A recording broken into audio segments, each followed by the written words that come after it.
آخر تے بوز دلاں واسطے خالد بن ولید دا پیغام دھرنے چ نہیں جانا، ہاں بچیا اتنے موت نہ آ جائے.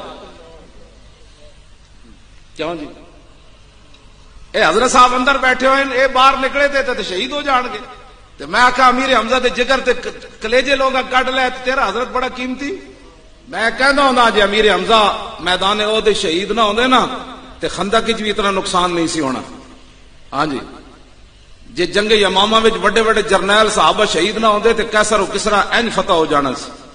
اتنے کہندے میں مر جاواں گا تو پھر حضرت صاحب پیچھو کم کی ہونا ہے. اور میں آخا تو چھڈ پرے، تیرے جے لکھاں آئے، اسلام اپنی پاور نال کھڑا رہنا. تیری وجہ تو اسلام نہیں کھڑیا، نہ تو سم دیتا ہے اسلام نو، اسلام اپنی پاور نال کھڑیا. کیوں جی؟ اتنے ہر بندہ سمجھتا بھی میں مر گیا تو پیچھے کی ہونا ہے، کچھ بھی نہیں ہونا، اسلام نو برکت ہونی. شکر نہ کریے تو خون تیرا آوے تو اسلام اور ترقی کرے. لوگ اپنے پیراں دے بارے تے اپنے استاد